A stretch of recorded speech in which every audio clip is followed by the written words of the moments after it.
415. 자, 보겠습니다. 첫 번째, 계합화 형성 보겠습니다. 계합화 형성. 박규수의 손자, 죄송합니다. 박지원의 손자, 박규수. 아까 뭐라고 그랬죠?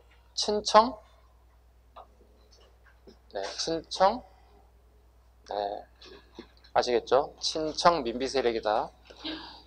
오경석, 역관 출신입니다. 통역관 출신입니다. 오경석. 오경석의 아들이 오세창이에요. 아주 유명한 인물이에요. 네. 오경석 알아두셔야 됩니다. 역관이고요. 해국도지와 영안지략을 도입했다. 해국도지 영안지략 미술을 구해야 됩니다.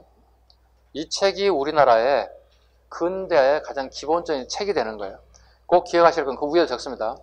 해국도지와 영안지략은 강화도 조약 이전에 수입됐다고 적어놔야 돼요. 강화도 조약 이후가 아니라 강화도 조약 이전에 해국도지와 영안지략이 수입되었다. 그거 시험에 꼭 나오는 지문들이 꼭 적어줘야 돼요. 그 얘기를 무슨 얘기를 하고 싶냐면 일본 애들에 의해서 우리가 강제로 1870년에 문이 열렸잖아요. 근데 니네들이 열지 않았다 손치더라도 이 책이 이미 들어와가지고 이미 우리나라는 해외 문물을 받아들이기 위해서 오픈을 해야 되는 상황이었다. 합리성을 얘기하고 싶은 거예요. 즉 우리의 자존심을 구기고 싶지 않고 우리 자존심을 살리고 싶은 책 중에 하나가 해국도지와 영안지략이지. 그 다음에 유홍기, 다른 말로 유대치라고도 합니다. 유홍기, 한의사, 이러한 사람들이 가장 대표적인 1세대 계합화 세력들이다 보시면 돼요. 근데 박규수, 오경석 이러한 사람들이 다 돌아가세요. 돌아가시고 난 다음에 마지막에 훗날 갑신정변할 때 김옥균 세력이 마지막으로 가서 자문을 구해요. 한 분은 살아계셔가지고 유홍기한테 가서 그래서 딜레이 시켜달라고 요구해요. 연기시켜달라고 요구해요. 근데 김옥균이 말을 듣지 않아요. 그래서 김옥균이 갑신정변 일으키기 전날 찾아가서 얘기해요. 이런 계획을 가지고 있는 선생님 어떻게 할까요? 그랬더니 불리하겠는데 좀 연기시켜. 말을 안 듣고 김옥균이 일으킨 사건이 갑신정변이 돼요. 자기 스승들에게 1세대 스승들에게 자문을 구했어요. 그럼에도 불구하고 갑신정변을 일으켰다. 물론 실패하긴 했지만 성장 가겠습니다. 김옥균, 박용효, 그 다음에 김윤식 등의 영향을 주게 되었다. 아쉬운 것은 박용효는 훗날 친일로 돌아서야. 박용효는 훗날 친일로 돌아서게 됐다. 또 박용효는 개인적인 인물을 본다면 철종의 사이이기도 해요. 철종 임금의 유일하게 혈육인 딸이 하나 있는데 그 딸의 남편이기도 해요. 철종의 사이이기도 해요. 근데 철종의 딸, 즉 박용효의 와이프인 공주가 그리 오래 살지 못하고 죽어요. 그래서 왕실의 그 사이가 됐던 사람은 다시 재혼을 못해요. 그래서 평생을 혼자 사는 게 아니라 후처를 둘 수 있어요. 정 부인은 두지 못해 후처는 여러 두게 됐어요. 묘한 법들을 적용시키고 있는 조선이라는 나라입니다. 계하정책 추진 가겠습니다. 1차 수신사 김기수 많이 공부하셨을 거예요. 1876년에 1차 김기수. 왜 보낼까요? 고종임금이 친정이 시작됐어요. 서양에 급변하고 있다는 사실을 고종이 인지하고 있어요. 그래서 외교관들을 보내기 시작했는데 일본으로 먼저 보냈어요. 그래서 김기수가 보고 들어온 책이 있어요. 그 책이 뭔가요? 일동 기유, 수신사 일기 등을 저술했어요. 근대 문물을 소개했어요. 이건 시험에 거의 안 나온다고 보시면 돼요. 2차 수신사. 여기는 별표하셔야 돼요. 2차로 갔던 김홍집이 일본을 다녀서 청해 주일 참사관 황준센 또는 황준원 같은 말이에요. 황준센, 황준원 같은 말이에요. 지은 조선 책략을 가지고 와서 미국과의 수교 연합을 줬다. 조선 책략의 밑줄 그어야 되겠죠? 중요한 책이죠.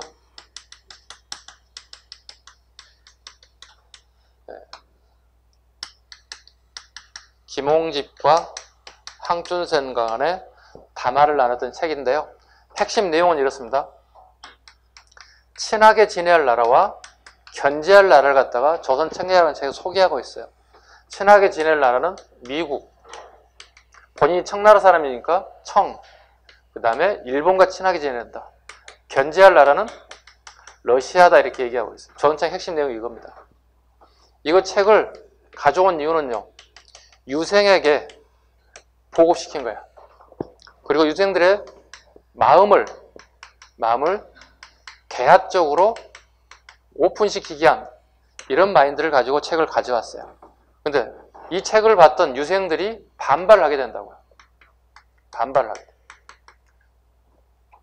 반발. 그 반발하는 사람들이 나와야 되겠죠, 이제. 이만손, 홍재학, 영남지방의 유생, 여기는 강원도의 유생. 이 두 사람들이 상소문을 올리게 됩니다. 이 사람이 쓴 게 영남만인소.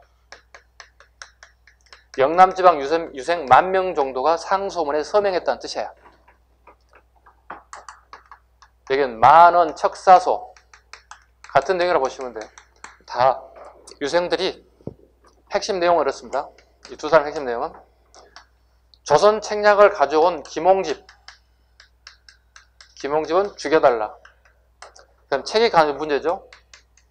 조선 책략은 모두 다 소집 수거해서 없애달라, 불질러, 소각시켜달라 이런 요구를 하게 돼요. 이 핵심 내용입니다. 이렇게 큰 반발이 일어났습니다. 큰 반발이 일어났습니다. 도대체 유생들은 왜 이런 생각을 하고 있을까요? 중화주의. 오로지 중화주의.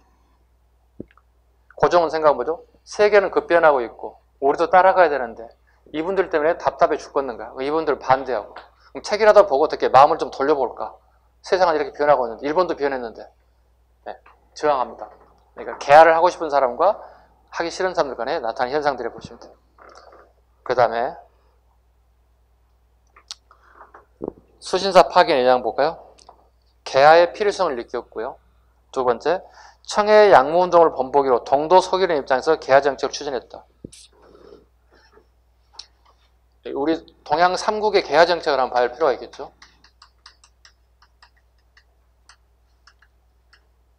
청나라 양무운동,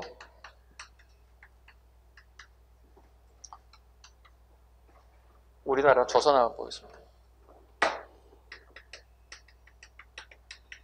동도 서기론,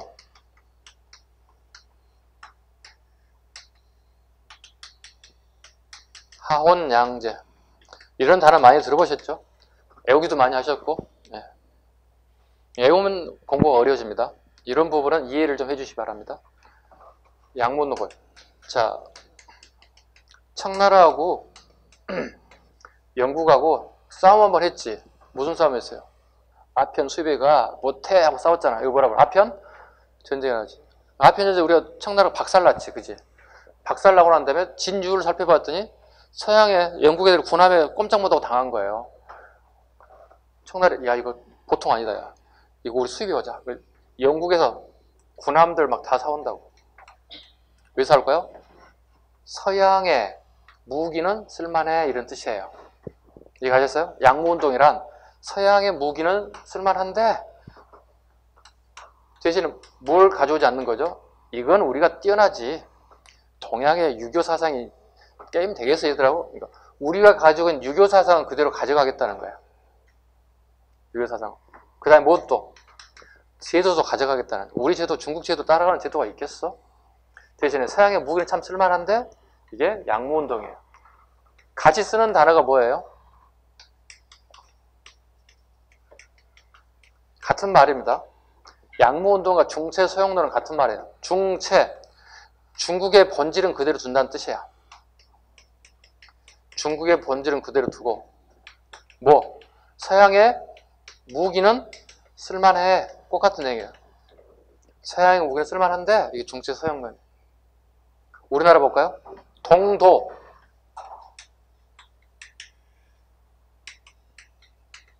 동도,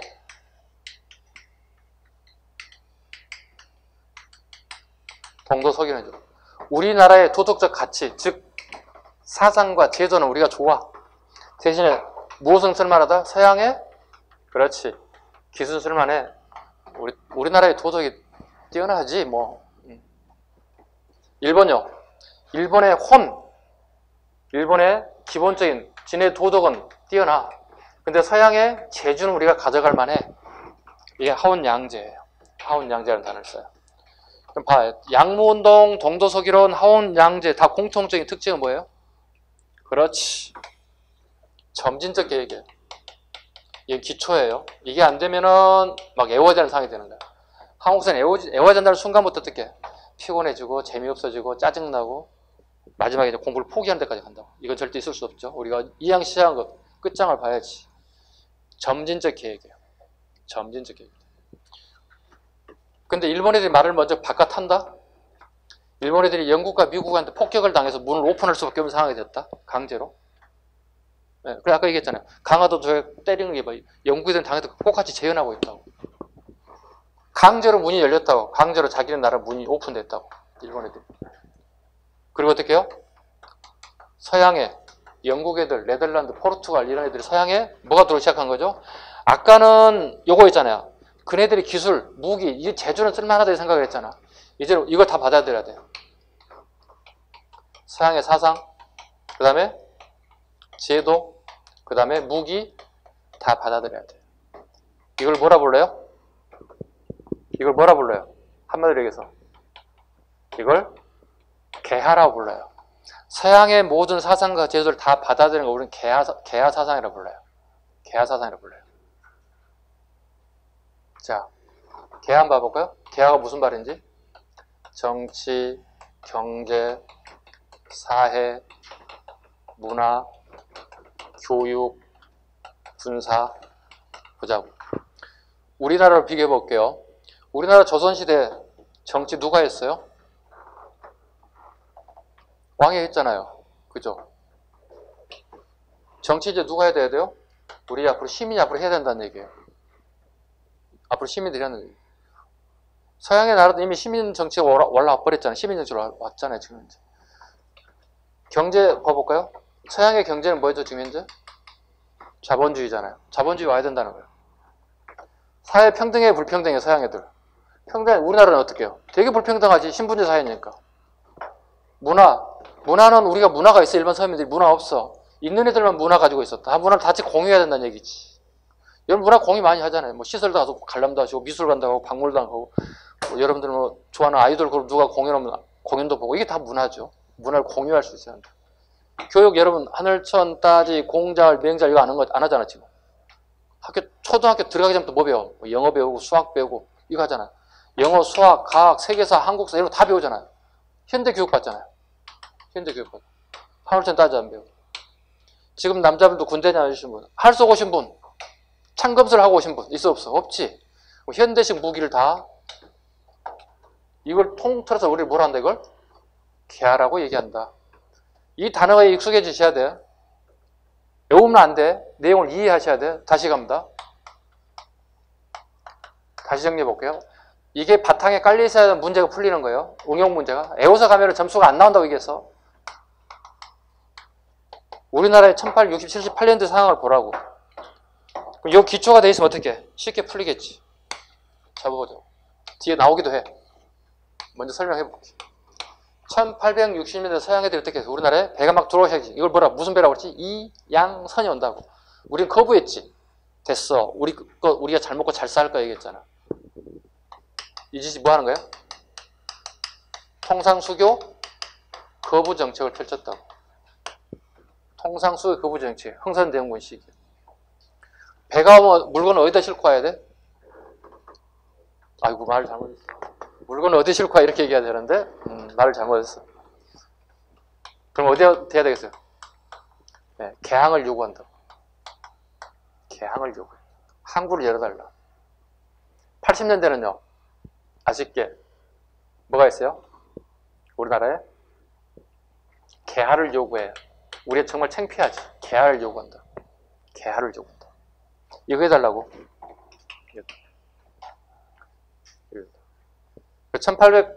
1880년대 이후에 우리나라에 학교들이 신설이 되기 시작해. 신설이 되기 시작해. 이하여고, 숙명여고 막 이런 학교들이 만들어진다.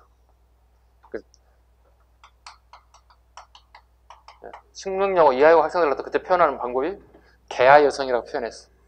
내래 개하여성이에요. 어때요? 그랬더니 이하여고 다니지요? 이렇게 얘기했다는 거예요. 네. 맞선 자리에 나가가지고. 네. 맞선 자리 할 때 보통 소개팅을 하잖아요. 이 남자로 얘기하자면 뭐 유수의 뭐 명문 대학을 나오고 막 설명할 거 아니에요. 대기업을 다니고 여러 것 같은 여기 무슨 공무원 돼서 뭐 열심히 일하고 내가 소개를 할까요? 여성 소개할 때 이렇게 한다잖아요.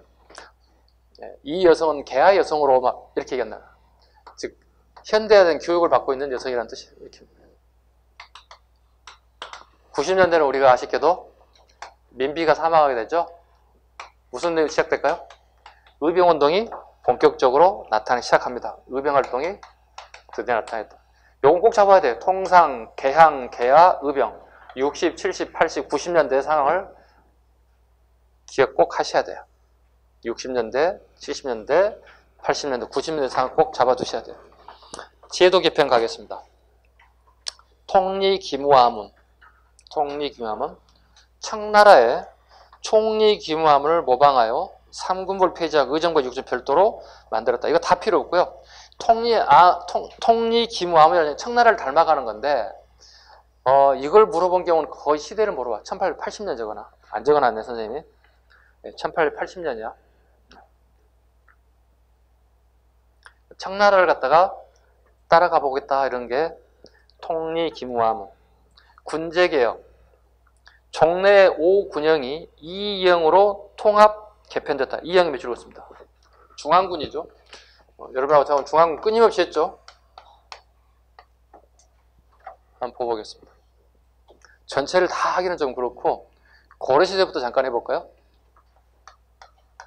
고려시대. 고려 중앙군.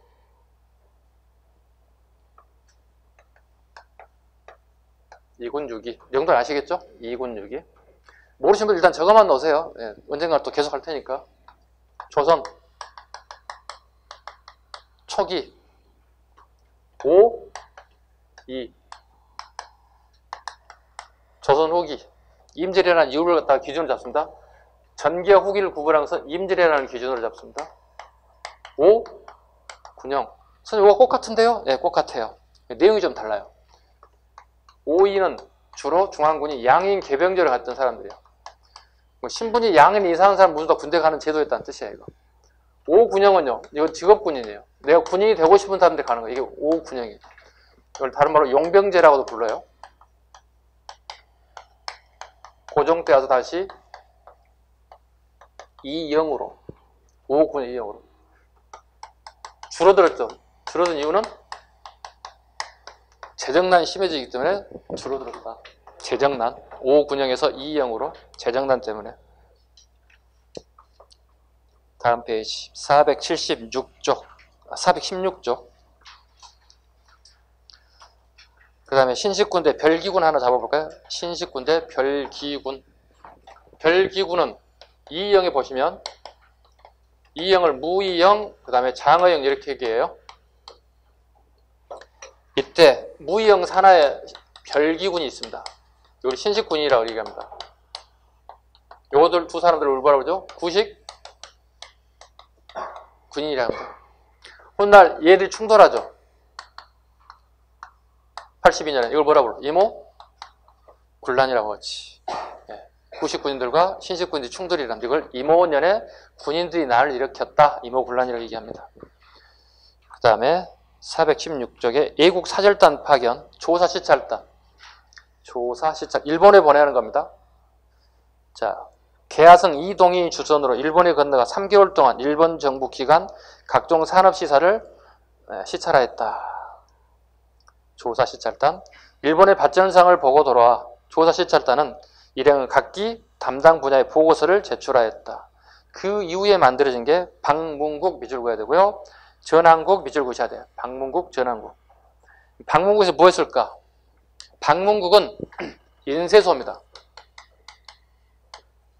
인쇄를 담당하는 겁니다. 그 다음에 전항국은요, 화폐를 만드는 것입니다.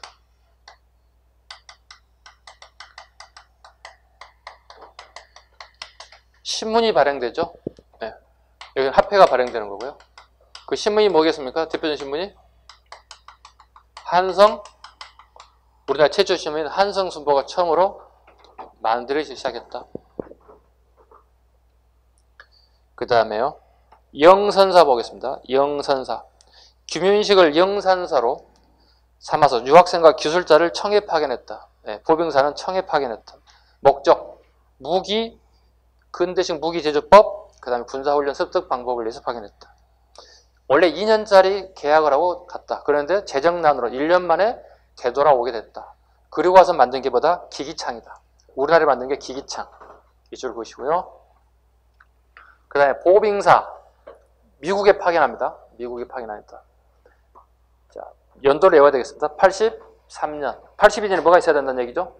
조미수호 통상조약이 있어야만 우리 외교관이 파견될 때 신변에 대한 보장이 이루어지기 때문에 보빙사는 조미수호 통상조약 이후 83년에 맺어진다. 자, 수교 이후 미국의 공사에 파견 답례로 파견됐다. 83년. 서양 문물을 시찰하기 위한 목적이었다. 민영익을 정권 대신 홍영식, 서강범, 유길준 등을 파견했다. 단 유길준은 파견되고 난 다음에 우리나라에 되돌아오지 않고 처음 우리나라 최초로 미국 유학생이 됐다. 네, 유길준 적어놔. 유길준. 우리나라 최초의 유학생이 되었다. 유학생. 네, 미국의 발전된 문물을 보고 한 사람 정도는 남아서 좀 배워야 되겠다 생각해서 유길준이 남아서 그 수업을 마치고 되돌아옵니다. 다음 오른쪽 이정척사운동 보겠습니다. 이정척사운동.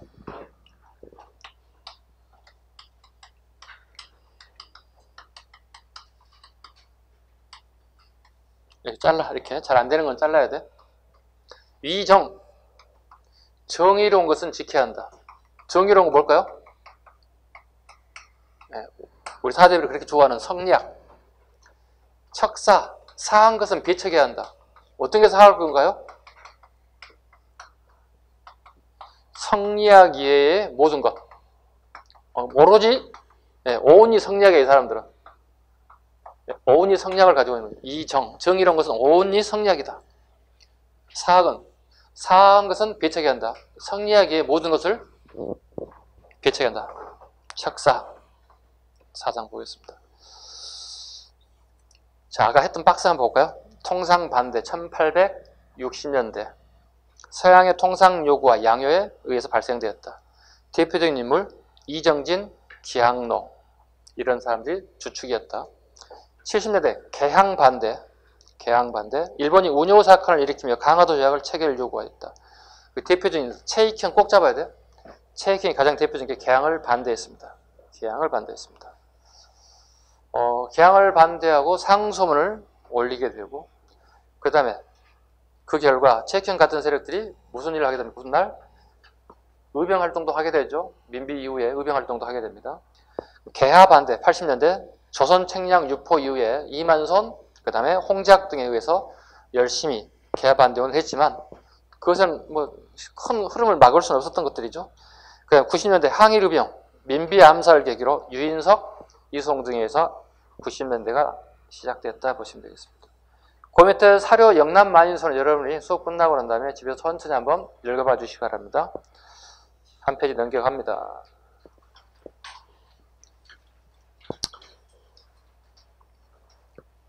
그 다음에 조선책략 성현모독 부분을 한번 볼까요? 네. 야소교, 즉 예수교는 천주교와 근원은 같으나 당파가 다르고 유교에 주자와 육상산이 있는 것과 같다. 그리고 그 종교의 근원이 사랑을 권해 착해지도록 하는 데 있으니 우리 중국의 주공이나 그 다음에 공자의 도보다 어찌 만배 낫지 않은가. 이 부분이 조선책략을 주장했던 사람들 성현모독, 즉 주자나 공자를 모독했다는 내용 때문에 훨씬 더 일이 커지게 됐다 보시면 되겠습니다. 자, 그 다음에 이목을부터 이제 가야 되는데요. 시간이 많지 않아 가지고 일단 흐름만 일단 잡아놓고 식사 후에 이제 구체적인 내용을 가도록 할게요. 자, 보겠습니다. 여기는 무조건 2문제 이상이 나온다 보시면 돼요. 오늘 여기 오해해야 할 문제가 2문제 이상이 출제된다 보시면 돼요. 근현대사가 보통 5개에서 7문제를 본다면 적으면 5개, 미니멈 5개, 많으면 맥시멈 7문제까지 출제된다고 20문제 중에서. 그 중에 이 부분에서 오늘 오해해야 할 부분 중에서 기본적인 2문제가 기본으로 나온다고요. 2문제 이상 나올 수도 있고 2문제만 나올 수도 있고. 그래서 가장 중요한 것 일단 여러분이 가장 힘들게하는 연도를 좀 암기해야 되는 부분이 하나 발생하고 그 다음에 흐름을 잡아야 되고 그 다음에 안에 디테일한 내용도 같이 잡아줘야 돼요. 여기서 이렇게 하나, 둘, 세 가지 정도를 우리가 잡아야 될 필요가 있다. 우리 이제 격변기가 시작되는 거예요. 그 첫 번째가 이제 이모곤란입니다. 내용은 안 하겠습니다. 좀 이따 하겠습니다. 시간 관계상 다 할 수가 없어. 연도를 일단 잡아야 되겠죠. 1882년. 그 다음에 갑신정변 가봅니다. 이렇게 갑신정변. 이게 1884년. 동학 가봅니다. 1894년 1월부터 시작해서 11월까지.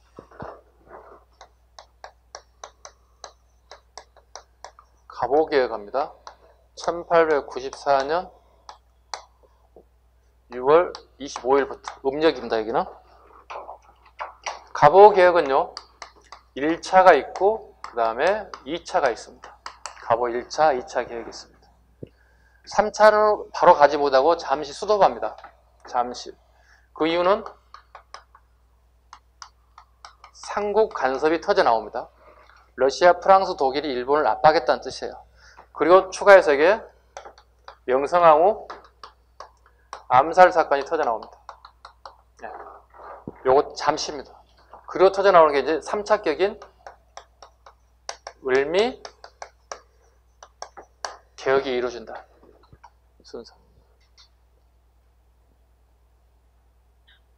조금 이해갑니까?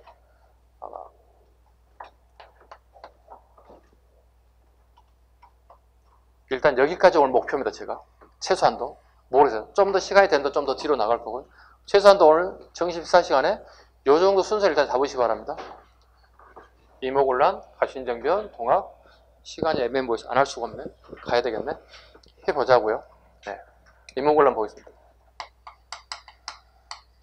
후식 군인하고 신식 군인들의 싸움이 벌어졌다. 싸움이 벌어졌다. 후식 군인들은 6개월째 월급이 밀려있다. 6개월째 월급이 밀려있다. 신식 군인들은 월급이 잘 나오고 있다. 네. 신식 군인들은 일본인 교관이 가르치고 있다. 일본인 교관. 호리모토라는 사람이 가르치고 있다. 좀 야사가 하나 있는데요. 야사도 아닌 정사인데요. 여기 저보다 양반들 자제예요. 신식 군대들은요. 양반들 자제예요. 문제는 양반들 자제는 누구에게 명령했던 그 습성은 있는데 누군가가 명령을 하면 따르지 않는 습성들이 있어요. 양반들. 우리 남자분들 군대 가서 조교가 명령하면 따라야 돼, 안 따라야 돼? 따라야지. 안 따를 생각하면 아예 들어가질 않아야지. 그죠? 군대를 아예 안 가야지. 그죠? 어찌됐든 간에 나라를 지키러 가는 사람은 명령을 따라야 돼. 조교 명령 안 들으면 끝나는 거잖아요. 그죠? 나가야지. 근데 웃기는 건 양반 자제들이다 보니까 조교가 말하면 말을 안 들어. 감히 어디 누구를 명령하느냐 이렇게 얘기해. 그러면 저기 뒤에 노비들이 한 3명 정도 집에서 3명 4명 따라와. 왜? 자기 도련님이 힘든 훈련을 하게 되면 본인이 직접 대신하겠다고. 저기요! 도련님한테 함부로 하시면 안 됩니다. 도련님 잠깐 나와 계세요. 하세요. 제가 대신하겠습니다. 어떻게 하면 됩니까? 네. 이렇게 훈련 받았습니다. 어떻습니까? 이런 훈련을 받을 만하지. 아, 야, 힘들구나. 대신 오거라. 대신해봐. 그리고 정신 걱정돼서 도시락을 이렇게 맛있는 반찬을 매일 싸가지고 와. 나 이래서 밑에 태어나고 싶어. 그치? 이런 훈련을 뭐 놀고 먹는 거 아니야? 이게 신식군인들의 그때 당시 모습들이었어요. 예. 이 사람들하고 벌써 다를 때 어떻게 근본 자체가 다른 사람들이에요. 그런데 월급을 받지 못한 이유가 뭐라 생각하는 거야? 민씨 권력 세력 때문에 권력을 얘들이 다 독점했다고. 경기도 여주에 있는 민씨 세력 가진 세력들이 막 40명, 50명 다 올라서 요직을 하나씩 다 차지했다고. 다 차지했다고. 그럼 세도정치 시기에 그 세도정치가들이 자리를 다 차지한 거하고 별 차이가 없어지는 거야. 세도정치 때 제일 먼저 했던 게 뭐야? 매간 매직이 가장 큰 문제거든. 관직을 돈을 사고 파는 거잖아. 그럼 얘들하고 무슨 차이가 있냐는 얘기지. 모든 권력을 다 지고 있는데 돈 나올 돈줄을 얘들이 다 지고 있는데 당연히 얘들이 월급 하나 못 받고 있는 거지. 근데 마침 지방에서 쌀이 올라오는 시기가 됐다고요. 그걸 도봉소라고 하는 창고에서 한강 마포에 있는 도봉소라는 창고에서 이 쌀을 나눠주게 돼 있다고요. 그럼 최소한도 이 99인들에게 6개월 동안 못 받았으니까 최소한 쌀 한 가마 정도 줘야 되는 거 아니야? 쌀 한 가마 줍니다. 한석을 줍니다.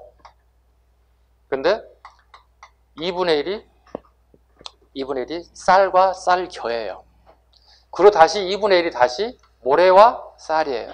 결국은 한석 중에 진짜 오리지널 쌀은 쌀 4분의 1밖에 안 되는 거예요. 근데 여러분 중에 밥 먹다가 돌 하나 씹어봐요. 엄마 보고 인상 찍으면 난리 나잖아요. 내 이빨 상현이 좀 난리가 나잖아요. 밥 먹을 수 있어요? 먹을 수 없지.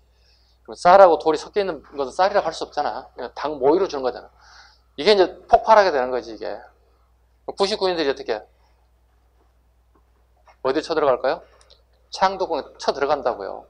누구 잡기 위해서요? 민비를 잡겠다고 들어간다고요. 얘들 어떻게 해요? 디펜스 한다고요.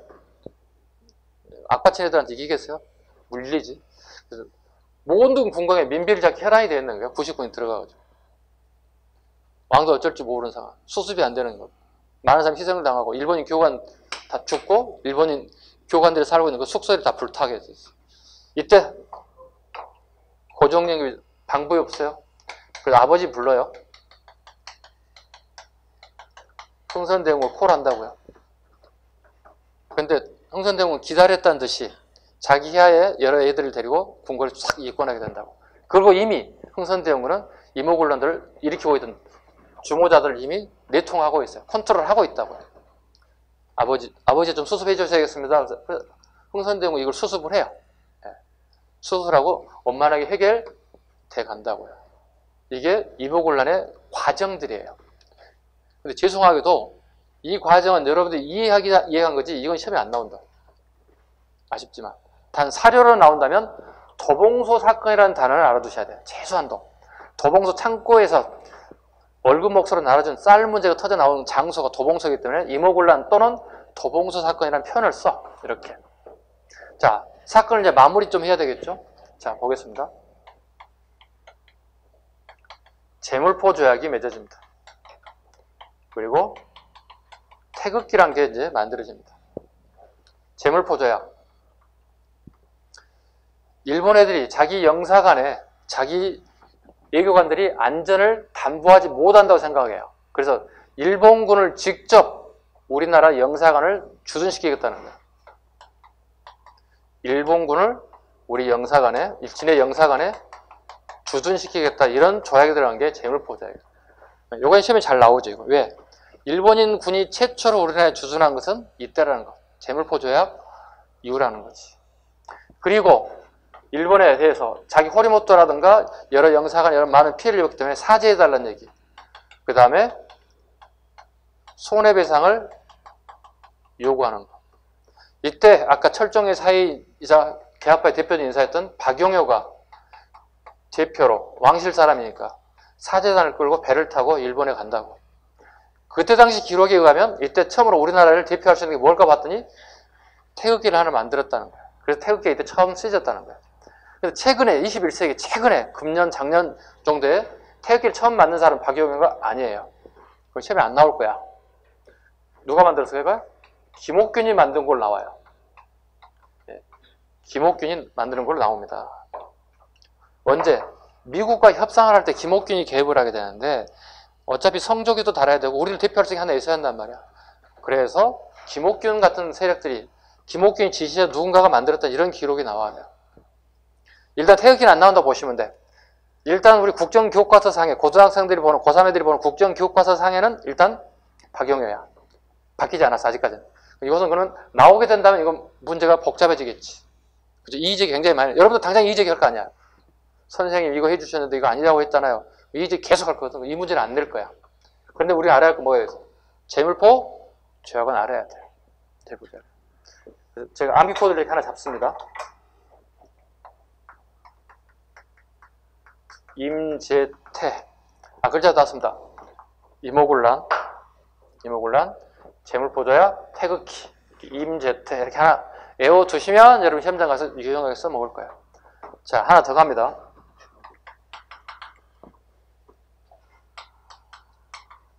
조청, 상민, 수륙, 무역, 장정 10글자입니다. 꽤 길입니다. 실은 요즘 시험 트렌드는 요겁니다. 거의 대부분 요게 나옵니다. 조청, 상민, 수륙, 무역, 장정입니다. 거의 대부분. 내용을 한번 살펴볼까요? 요 조선과 해석 먼저 해볼까요? 조선과 청나라의 상인들과 백성들이 바다와 육지에서 무역을 하는 세부적인 규칙이라는 뜻이에요. 자, 아까 잠깐 언급했던 내용 중 하나 이거죠. 청나라는 우리를 속국으로 생각하고 있지. 그죠? 지네들이 주고 우리가 종이잖아. 주종관계를 얘기하고 있잖아. 그죠? 종속관계라고 생각하고 있고. 단순하게 청은 우리 조선에 대해서 종속관계 정도는 생각하고 있다는 거예요. 그런데 일본 애들이 우리나라 와가지고 6년밖에 안 됐는데 경제를 다 빼앗아갔다고. 일본에 다 가져갔다고. 대략 80에서 90%를 일본 애들이 우리나라 시장을 점령해버렸다고. 강화도 조약 이후에 6년 만에. 청은 250년 이상 속국으로만 생각해서 경제지휘권을 가져가지를 않았어. 특별하게. 근데 얘들이 열받은 거야. 우리 속국한테도 안 한 짓을 얘들이 다 가져간 거야. 안 되겠네 하고 얘네도 이 조약을 맺은 거야. 자기들도 뭐 가져가겠다는 거예요? 경제적 관계를 얘를 또 챙기겠다는 거야. 이 조약이 맺은 게 조청 상민 수령 무역 장정이에요. 일본이 빼앗겼던 걸 자기들도 빼앗아 가겠다는 거야. 이 결과 얘네들에 의해서 처음으로 우리나라 한강 마포 나루에 양화진이라는 동네 있죠? 지금 뭐 양화대교 하는 그 양화진에 처음으로 얘네들이 시장에 얘들이 문을 처음으로 오픈했어요. 청나라 상인들이. 양화진을 중심으로 전국에 5일장들이 있죠? 그죠? 5일에 한 번씩 열리는 장들이 있잖아. 5일장 장을 갖다가 청나라 상인들이 대거 다 들어가게 돼. 그 결과 일본 세력과 청나라 애들이 서울에 있는 중요 시장과 지방에 있는 모든 시장에 충돌이 일어나. 이 이후에 조청 상민 수령 무역 장정 이후에 분석해봤다고. 80에서 90% 가져갔던 일본 애들이 60%대 40% 정도로 약간 청나라가 만회했다고. 프로테이지를 본다면. 백분율을 봤을 경우에. 또 어떤 학자는 55대 45%까지 보는 경우도 있어요. 그러나 아직까지도 청나라가 일본을 뛰어넘지는 못했어요. 일단 그래도 일본이 우위를 점하고 있다는 사실은 우리가 알아야 됩니다. 이게 협료세야. 이걸 단순하게 외우면 안 된다겠지. 조청 상민 수령 무역 장정 결과 이후에 청나라가 일본의 무역 규모를 뛰어넘었다. 이런 지문이 옳지 않다는 거예요. 이런 시험 문제가 이미 나와 있고요. 여러분 아셔야 되는 거예요. 그 다음에 청나라 애들은 우리에게 고문관을 파견합니다. 고문정치를 하기 위해서 고문관들을 파견합니다. 고문정치 보겠습니다. 대표님을 이안스카이입니다. 이안스카이.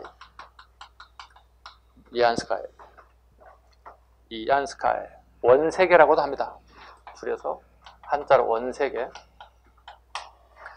그 다음에 멜렌도르프 봐야 되겠습니다. 멜렌도르프. 친청 독일인입니다. 특이하죠, 이름이?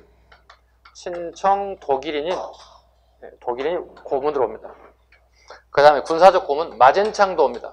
마젠창 이랑 같은 사람들이 우리나라에 조정에 와서 실질적인 왜 속국이라고 생각하고 있기 때문에 고문들이 와서 우리나라를 컨트롤하기 시작했다.